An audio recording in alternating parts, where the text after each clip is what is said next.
part, this is a science film.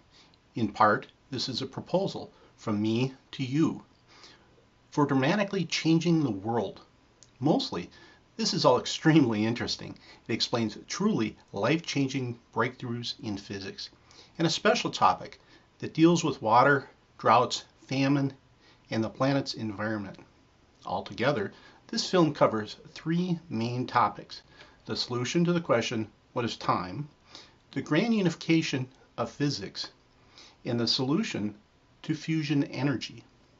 In my opinion, directly and indirectly, this new physics is going to dramatically change your life. One very interesting, very specific benefit of this new physics is it will enable us to collect massive amounts of fresh water in hot deserts. Obviously, a benefit like that would greatly help to eliminate droughts and famines. In essence, this new physics is very green.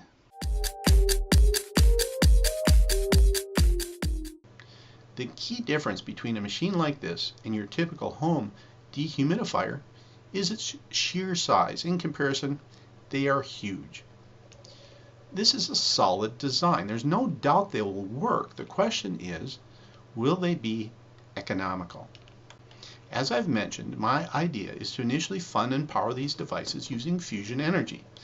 I believe if they are powered by fusion, they will be economical.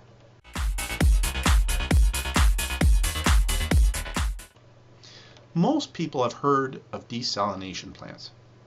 Typically, they are located next to oceans. Desalination plants require huge amounts of energy to remove the salt from the ocean water. At first, my thinking was, fusion energy is going to be great for powering desalination plants. When I started to give it some thought, however, I immediately realized desalination is not the way to go. There is a better, more natural way. Desalination plants use one of two techniques: evaporators or the reverse osmosis technique. Both are common, but evaporators are used far more than the reverse osmosis technique. Both techniques require large amounts of energy and create large amounts of waste salt. In the first technique, the salty ocean water is heated, making steam. This steam contains water, but not the salt. It is desalinated. This is nothing more than a fancy way of boiling water. This step requires large amounts of energy. Then, the desalinated steam is cooled in condensers. Normally, the system is designed to use the cooler ocean water to do the condensation. However, this step can also require large amounts of energy. So the major steps are heat, cool, and transport. With my technique, this first step is not needed. After the water is desalinated, then, usually, the fresh water is pumped through large pipelines, usually over long distances, to where the water is needed. Surprisingly, this third step is not needed either.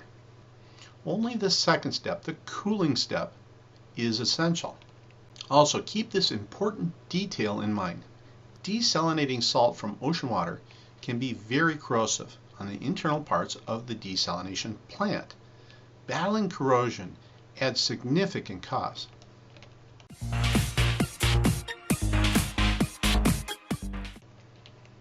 Some of the biggest engineering projects around the world in recent years have included huge pipelines that pump huge amounts of water over very long distances. It is too bad, though, because these huge pipelines are being used to drain aquifers. If you've not heard about it before, read about the Great Man-Made River. This is a water project in Libya. Part of me marvels at the engineering. Many of its larger pipes are 4 meters in diameter, over 13 feet. The largest pipes are so big, huge dump trucks can drive straight through them. Part of me is emotionally shocked by this environmental abuse. This project is rapidly draining one of the world's largest aquifers at the rate of about 6.5 million cubic meters of water per day. Normally, I fully support pumping water from aquifers, as long as this does not lower the water table. Using the water from an aquifer at the rate it is filling is ethical. This is not a normal case. Libya is not only rapidly draining their water, far too fast, they are taking the water from an aquifer that lies beneath its neighboring countries. This is a tragedy of the commons. In my opinion, we don't want to drain ancient aquifers, at least not at rates like this. What I'm proposing will protect these ancient aquifers. It will dramatically reduce our dependence on them. Instead of draining ancient aquifers, we should use the water in the atmosphere the way nature does.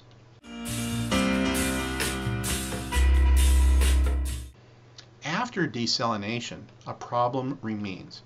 You have a waste stream of extremely salty water.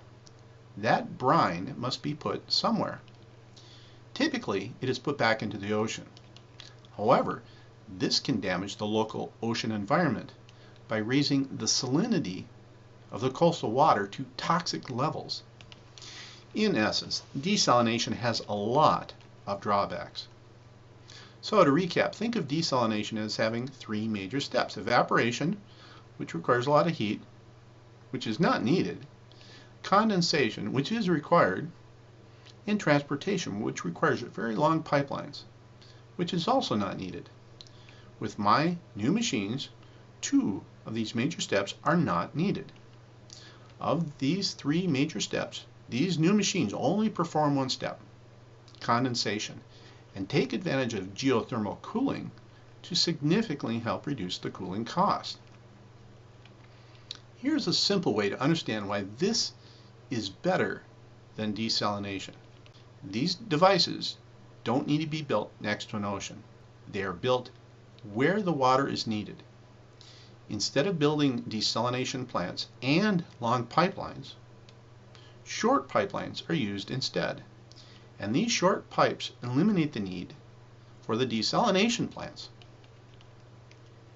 The 600 versus 6 miles of pipeline might not be typical. However, at least a magnitude more in pipeline is needed to transport fresh water from the ocean to where it is needed. This simple pictorial mathematics is obvious. While the numbers really do need to be analyzed, common sense tells us this technique should be much cheaper. Plus, the salt does not need to be disposed of. Nature has already taken care of that problem for us. Plus, because we are condensing fresh water from the atmosphere, we are not faced with the salt water's corrosive problems. In essence, this is a partly natural and partly man-made water cycle. These machines make up 1/3 of this hybrid water cycle. First, heat from the sun naturally evaporates the water from the oceans. In essence, the sun acts as the evaporator.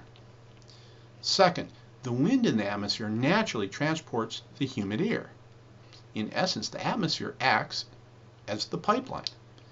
In the final step of this hybrid water cycle, these machines only play the role of the cold front and the rain clouds. In essence, by simply cooling the air, these machines make a constant, localized cloudburst of artificial rain. This happens at the lowest and coldest location in these underground pipes, a location where the water can easily be collected.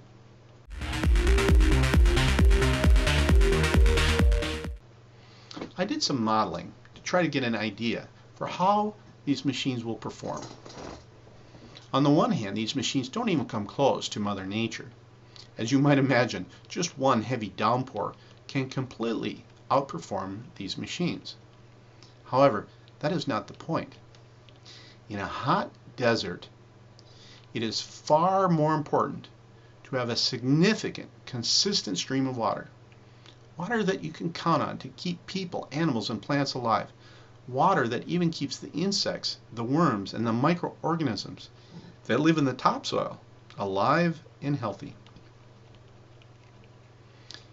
In healthy topsoil, there is a significant percentage of water always present. The soil can hold and retain water. The soil is a water reservoir.